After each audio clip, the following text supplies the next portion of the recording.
आप सभी को गुड मॉर्निंग, जय मसीह की। परमेश्वर आप सभी को इस सुबह में आशीष दे। कल हमने सुबह देखा था उत्पत्ति 3:15 और हमने कहा था कि ये ऐसे ही एक क्लास में ख़त्म नहीं होने वाला है, हम इसको कुछ क्लासों में देखेंगे। तो आज दूसरा और मैं सोचता हूँ आज हम आखिरी कर लेंगे इसका। मैंने कल आपको बताया था कि प्रभु यीशु मसीह का जन्म का ही ये है ना, क्योंकि लिखा है स्त्री के बीच में और तेरे वंश और उसके वंश के बीच में मैं बैर उत्पन्न करूंगा। और परमेश्वर ने निरंतर बैर उत्पन्न रखा है। चलिए देखते हैं। अब्राहम को जब ऊर देश से लेकर के चला तो उसकी परीक्षा हुई कई दफा, है ना। और हम देखते हैं अंत में परमेश्वर ने उसको बड़ा राहत दिया और उसका पुत्र हुआ और उसके बाद में उसके वंशज जो है वो आगे बढ़ा। आगे हम देखते हैं दाऊद के समय में भी जब दाऊद आत्मा में था तो बहुत अच्छा था, लेकिन शैतान ने उसे स्त्री के मोह में गिरा दिया, है ना। क्योंकि एक मनुष्य के अंदर में आत्मिक युद्ध और शारीरिक युद्ध, है ना, आत्मिक और शारीरिक दोनों तरीके से युद्ध होते हैं।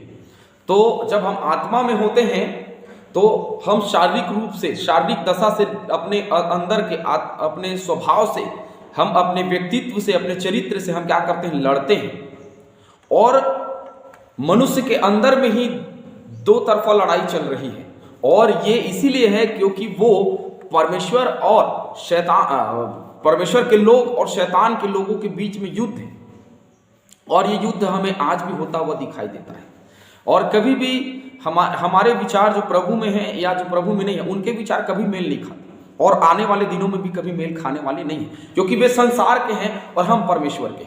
इसीलिए भय मत खाओ, क्योंकि सताव का होना तय है। जब विचार मेल नहीं खाएंगे तो सताव होगा, और सताव होगा तो अब हम लोग आगे बढ़ेंगे, है ना। तो ये जो हम आगे पार्ट में बढ़ रहे हैं, कल हमने बहुत कुछ देखा, लेकिन अब हम बढ़ रहे हैं कि तेरे सिर को कुचल डालेगा और तू उसकी एड़ी को डसेगा। तो ये मैंने कहा ये सांप के विषय में बिल्कुल भी नहीं, ये शैतान के विषय में। जब अयूब का समय आया तो हमने देखा कि अयूब जो है वो बड़ा धर्मी पुरुष था, और परमेश्वर ने उसके, शैतान ने उससे, परमेश्वर से आज्ञा लेकर के अयूब के जीवन में सताव डाला। लेकिन अयूब लास्ट तक नहीं झुका तो शैतान हार करके चला गया, क्योंकि शैतान तो आराम से ही क्या है, हारा हुआ है। वो हार गया था और वो मजबूर हो गया श्राप पाने के लिए, और वही श्राप कि मनुष्य तेरे सर को कुचलेगा। और हर एक वो मनुष्य जो परमेश्वर में है, आज हम देखते हैं कि शैतान के सिर को वो कुचलता हुआ दिखाई देता है। कभी भी हम कहीं भी जाते हैं, या कोई दुष्ट आत्मा ग्रसित है, या कोई बीमारी से ग्रसित है, या किसी को शैतानिक शक्तियां ने जकड़ी हुई है, और जब हम जाते हैं तो जब भी हम प्रभु के नाम से प्रार्थना करते हैं, शैतान को जाना पड़ता है। क्यों? क्योंकि वो शैतान आराम से हारा हुआ है, आज भी हारा हुआ है और वो कल भी हारा हुआ है।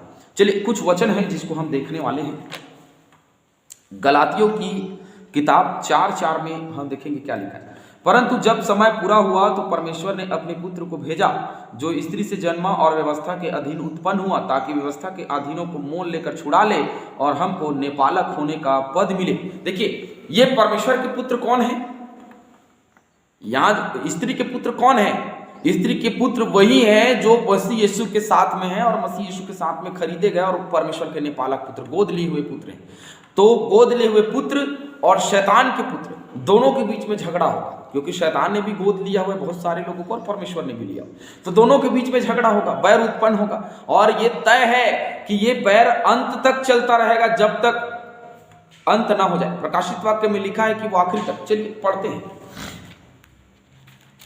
प्रकाशित वाक्य और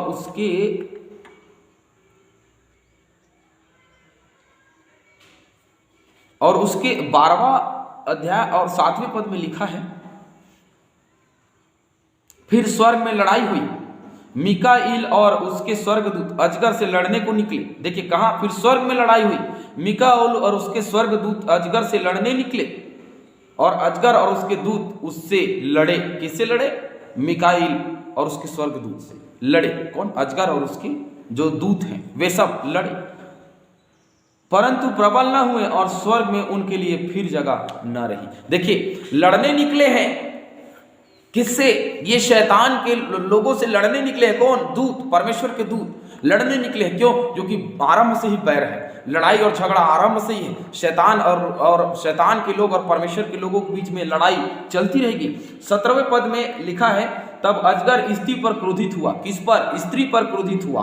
क्योंकि उसी दिन कहा था ना कि स्त्री से बैर रखेगा कौन? शैतान। अजगर शैतान स्त्री पर क्रोधित हुआ और उसकी शेष संतान से, जो परमेश्वर की आज्ञाओं को मानने और यीशु की गवाही देने पर स्थिर है, जो हम लोग हैं, लड़ने को गया और वह समुद्र के बालू पर जा खड़ा हुआ। कौन? शैतान खड़ा हो गया। किससे लड़ने के लिए? उनसे लड़ने के लिए जो परमेश्वर के लोग हैं, जो मसीह यीशु की गवाही देते हैं, जो उसके सुसमाचार का प्रचार करते हैं, उनसे लड़ने के लिए अजगर खड़ा हो गया। तो अब कौन है?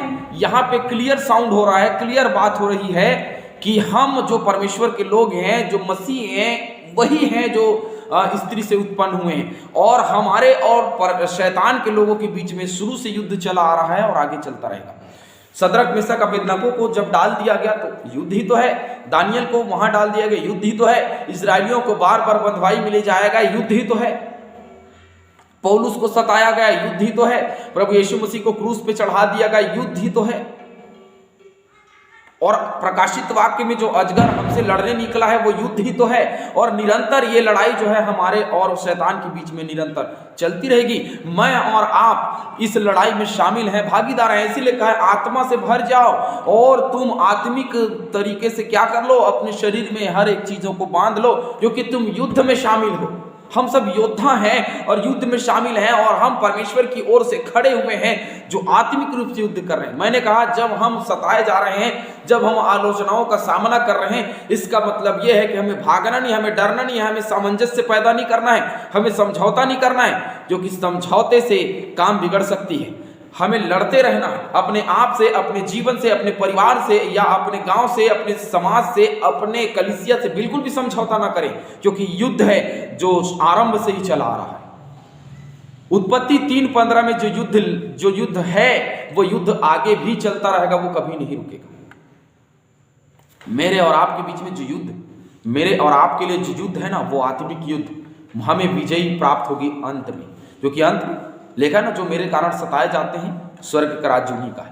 जो नम्र और दीन है, और स्वर्ग का राज्य उन्हीं का है। तो आज हमें दीनता के साथ में, परमेश्वर के वचन के साथ में, परमेश्वर के यीशु मसीह के नाम के साथ में, आज हमें इस संसार के लोगों से युद्ध करना है।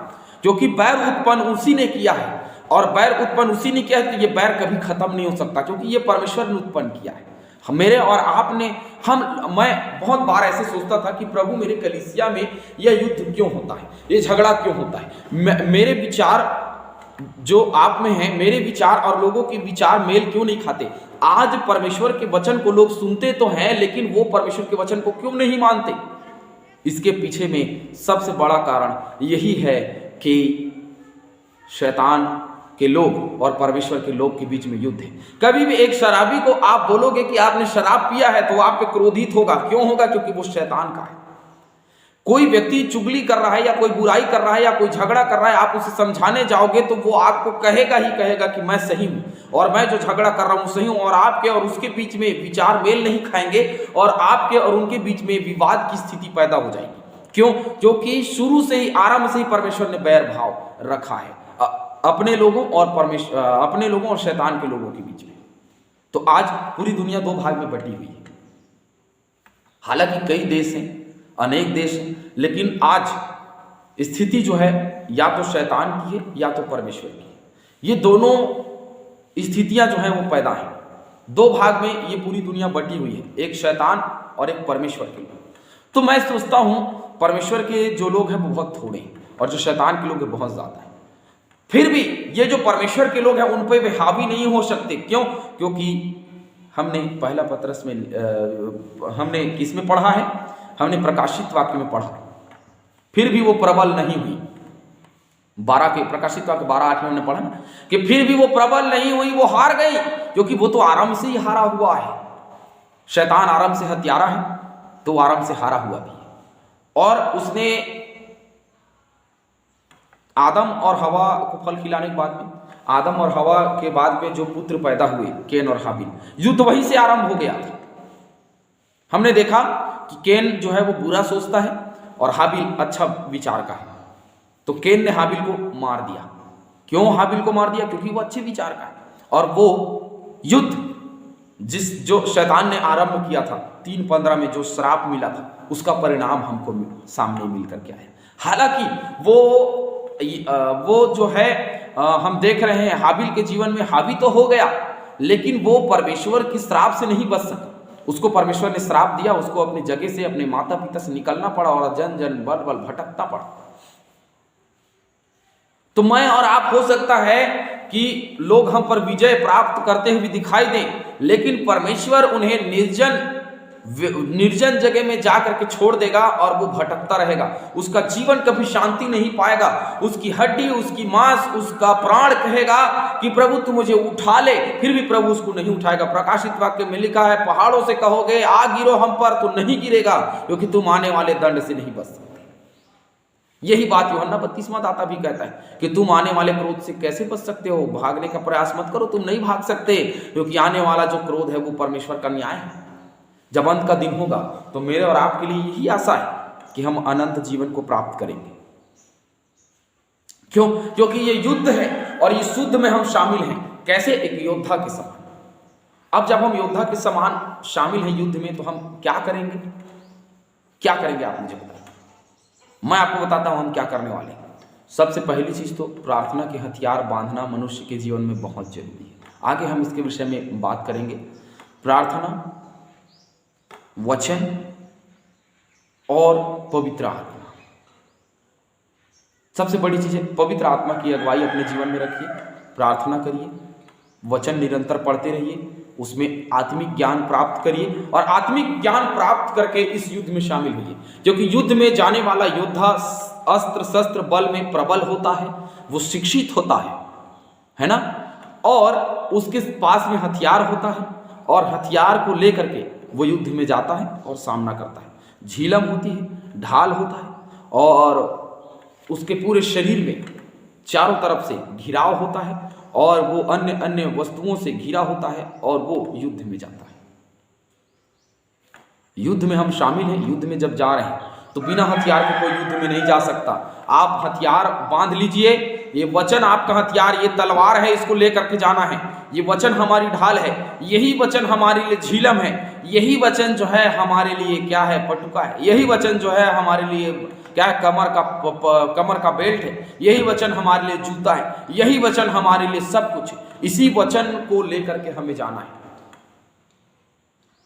जैसे युद्ध में निपुण होकर के योद्धा युद्ध में शामिल होता है, ठीक वैसे ही हम भी युद्ध में जब शामिल होने जा रहे हैं तो युद्ध में निपुण हो जाइए और परमेश्वर के वचन को बांध लीजिए। क्योंकि बिना परमेश्वर के वचन को बांधे इस युद्ध में कोई शामिल नहीं हो सकता। क्योंकि शुरू से ही बैर भाव उत्पन्न किया है परमेश्वर ने अपने लोगों और शैतान के लोगों के बीच में। इस बैर भाव में हमें युद्ध में शामिल होना है, क्योंकि दोनों तरफ से युद्ध होंगे और युद्ध में हताहत भी होगी, लेकिन विजयी अंत में हमारी ही होगी, क्योंकि हम परमेश्वर के लोग हैं और परमेश्वर ही जीता हुआ है और शैतान हमेशा से हारा हुआ है। इसीलिए जो बैर भाव उत्पन्न हुआ है, हम जानते हैं कि अंत में, जैसे पहला पत्रस में हमने पढ़ा कि अंत में हम ही सिर कुचलने वाले हैं। किसका? अंत में हम ही सिर कुचलने वाले हैं। किसका? रोमियो की पत्री में आप जाएंगे तो रोमियो की पत्री 16 अध्याय 20वें पद में आप जब पढ़ेंगे तो वहां लिखा है, शांति का परमेश्वर शैतान को तुम्हारे पांव से शीघ्र क्या करेगा? कुचलवा देगा। किसके पांव से? हमारे पांव से शीघ्र ही कुचलवा देगा। कौन? परमेश्वर। तो परमेश्वर के साथ रहेंगे तो शीघ्र ही वो हमारे पांव से उसको कुचलवा देगा। और सब कुछ कैसे होगा मालूम? सब कुछ होगा हमारे प्रभु यीशु मसीह का अनुग्रह तुम पर होता रहे। किस पर? हम पर। तो जब हम पर प्रभु यीशु मसीह का अनुग्रह होता रहेगा तो शीघ्र है, निश्चित तय किया गया है कि एक दिन ऐसा समय आएगा कि हमारे पांव से शीघ्र कौन? शैतान कुचला जाएगा। क्योंकि परमेश्वर ने यही योजना आरंभ से बना करके रखी है कि एक दिन क्या करेंगे? परमेश्वर के लोग शैतान के सिर को कुचल देंगे। आज समय बहुत नजदीक है, यही आशा रखिए, आगे बढ़ते चलिए, क्योंकि समय यही है कि हम शैतान के सर को कुचलते चले जाएं। हालेलुया। परमेश्वर आप सभी को आशीष दे। आज का दिन आप सभी के लिए आशीष का कारण रहे।